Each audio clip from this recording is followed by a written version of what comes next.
ஒரு கார் 10,00,000, அதுக்கு வட்டி ஒரு 6,00,000 கட்டுறோம், 16,00,000. அந்த காரை எத்தனை லட்சத்துக்கு விற்கிறோம்? 5,00,000த்துக்கு விற்கிறோம். பக்கத்து வீட்டுக்காரன் கார் வாங்கிட்டான், அதை வாங்கிட்டான், இதை வாங்கிட்டான். இப்படி ஒரே போட்டியும் பொறாமையும் நிறைஞ்ச உலகமாக தான் இருக்கே தவிர, மிக கவனிப்புவாங்க. டெட் இன்வெஸ்ட்மெண்ட்டாக போய் பணம் மட்டும் பரவாயில்ல, லாஸ் இன்வெஸ்ட்மெண்ட் ஆயிடுது. அது எதுவுமே பிரயோஜனம் இல்லாமல் போயிடுது.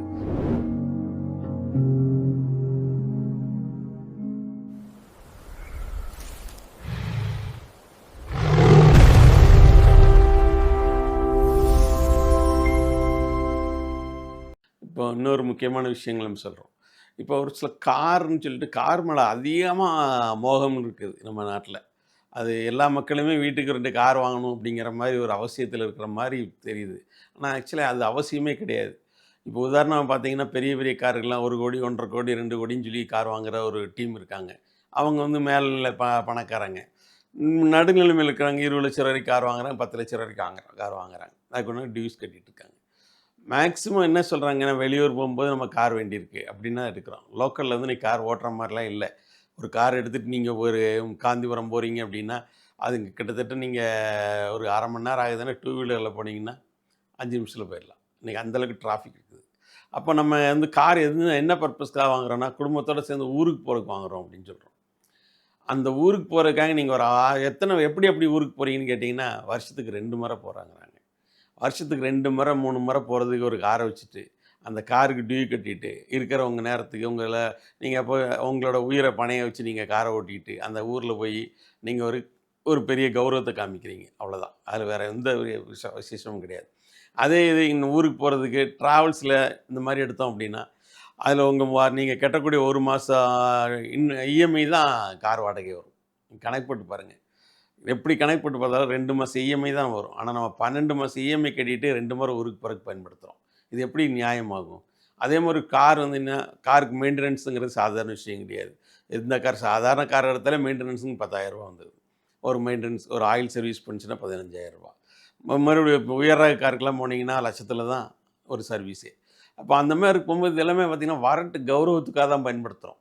தேவைக்கு பயன்படுத்துகிறோமா அப்படின்னா காரெல்லாம் அவ்வளோ மஸ்ட்டாக தேவையெல்லாம் கிடையாது. இவ்வளோ பெரிய டிராஃபிக்கை நம்ம உருவாக்குறதுக்கு வீட்டுக்கு 2 கார். சரி, ஓகே, கார் ஓகே. காரை எங்கே நிறுத்துறீங்க? அது ஒரு அவசியமான சூழ்நிலைக்கு வருது இல்லை? உங்கள் கார்லாம் எங்கே நிறுத்துறீங்க? வாங்குகிற காரெல்லாம் எல்லாம் ரோட்டில் நிற்கிது. 10,00,000 கொடுத்து புதுசாக கார் வாங்குறீங்க. கார் வாங்கி ரோட்டில் நிறுத்துறீங்க. ரோட்டில் நிற்கும்போது குப்பை வண்டிக்காரன் வந்து ஒரு கிழிச்சிட்டு போயிடுறான். அதுக்கு 35,000 செலவழித்து பெயிண்ட் பண்ணுறீங்க. இப்போ இதெல்லாம் நமக்கு அவசியமா? ஒரு சில அவசியமான செலவுகள் இருக்குது, அவசியமில்லாத செலவுகள் இருக்குது. நல்லா நம்ம வாழணும்னு நினைக்கிறவங்க வந்து நம்ம பின்னாடி சேவிங்ஸோட எந்த வித இதிலும் வாழணும், நம்ம சொந்த பணத்தில் வாழணும்னு நினச்சோன்னா கார் இந்த மாதிரி முதலீடுகள் வந்து முழுக்க முழுக்க என்னைய பொறுத்தளவு டெட் இன்வெஸ்ட்மெண்ட் தான். அந்த இன்வெஸ்ட்மெண்ட்டில் வந்து நீங்கள் அவ்வளோ பெரிய பணத்தை போட்டு ஹையர் எண்டு தான் வாங்கணும், மேலே டாப் ஓப்பன் இருக்கும். டாப் ஓப்பன் வச்சு என்ன உபயோகம்னு எனக்கு இன்றைக்கி வரைக்கும் தெரியல. எல்லாம் காரில் விளம்பரம் போடும்போதெல்லாம் சொல்கிறாங்க டாப் ஓப்பன் அப்படின்றாங்க. அதை வச்சு நீங்கள் உங்களுக்கு என்ன பயன் இருக்குது? யோசிச்சு பாருங்கள். எந்த வித பயனுமே கிடையாது. இந்த மாதிரி கார் லக்ஸரி பொருளில் போயிடுச்சுன்னா, பயன்படுத்த முடியாத ஒரு பென்ஸ் கார் ஒருத்தர் வச்சுருக்காருன்னா, அதில் இருக்கிற அத்தனை ஆப்ஷனையும் பயன்படுத்தியிருக்காங்களான்னு கேட்டால் யாருமே அந்த மாதிரி பயன்படுத்தினே கிடையாது. அவங்களுக்கு தெரியாத ஆப்ஷன் அவ்வளோ இருக்குது. அந்த மாதிரி ஒவ்வொரு பொருளும் நம்ம வாங்குகிறோம்.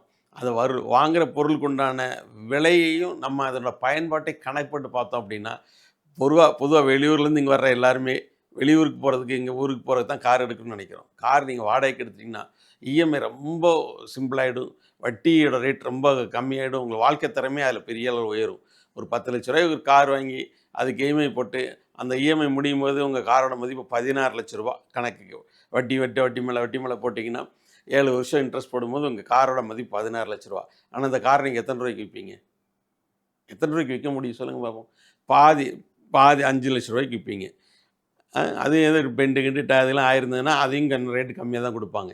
அது எத்தனை கிலோமீட்டர் ஓடிச்சுலாம் பார்க்க மாட்டாங்க, என்ன மாடல்னு தான் பார்ப்பாங்க. அந்த மாடல் கார் இந்த ரேட்டு தான். நீங்கள் உள்ளே எவ்வளோ 1,50,000 2,00,000 செலவழித்து ஊஃபர் அதுன்னு போட்டிருப்பீங்க.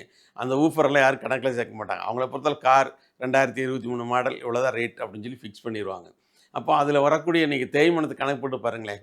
ஒரு கார் 10,00,000, அதுக்கு வட்டி ஒரு 6,00,000 கட்டுறோம், 16,00,000. அந்த காரை எத்தனை லட்சத்துக்கு விற்கிறோம்? 5,00,000 விற்கிறோம்.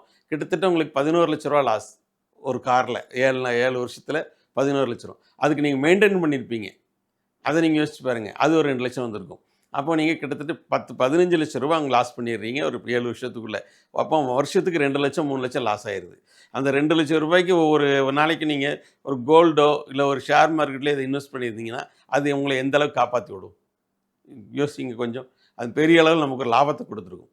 சாதாரணமா ஒரு ஷேர்ல நீங்க போட்டிருந்தாலோ, ரிலையன்ஸ் இந்த மாரி பெரிய ப்ளூ சிப் ஷேர்ல போட்டிருந்தீங்கனாலும், அது எப்படியும் 2 மடங்குங்க அட்லீஸ்ட் இப்போ 15, 20% ஏறி இருந்தாலுமே உங்களோட முதலீட்டுக்கு உயர்வான முதலீடு வரும்.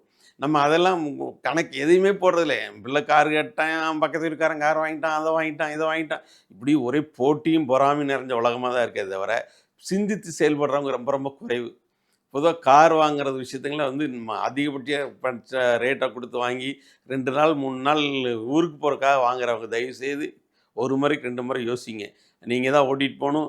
உங்களுக்கு டிரைவிங் அச்சம் இருக்கும். ரோட்ல ஏதாவது சின்ன சின்ன பிரச்சனைகள் வரும். அதே நேரத்தில டிராவல்ஸ் இது மாரி எடுத்துட்டோம் அப்படின்னா, நமக்கு டியூங்கிறது பிரச்சனை கிடையாது. டிரைவர் வேணுங்கிற பிரச்சனை கிடையாது. மெயின்டெனன்ஸுங்கிற பிரச்சனை கிடையாது. அவங்க ஒரு கிலோமீட்டருக்கு ரூ. 18 ரூ. 20 வாங்குறாங்கன்னா, அன்னைக்கு ஒரு நாள் ஊர்ல போய் நல்லா 3 நாள் சந்தோஷமா இருந்துட்டு ஒரு 50,000 60,000 கார் வாடகை வருதா? குடுத்துட்டு நிம்மதியா இருக்கலாம். அதனால நீங்க ஒவ்வொருத்தரும் இன்வெஸ்ட் பண்ணும்போது மிக மிக கவனித்து வாங்குங்க. டெட் இன்வெஸ்ட்மெண்ட்டா போனாலும் மட்டும் பரவால்ல. லாஸ் இன்வெஸ்ட்மெண்ட் ஆயிருது. அது எதுவுமே பிரயோஜனம் இல்லாம போயிருது. கொஞ்சம் யோசிப்போம். சரிங்களா?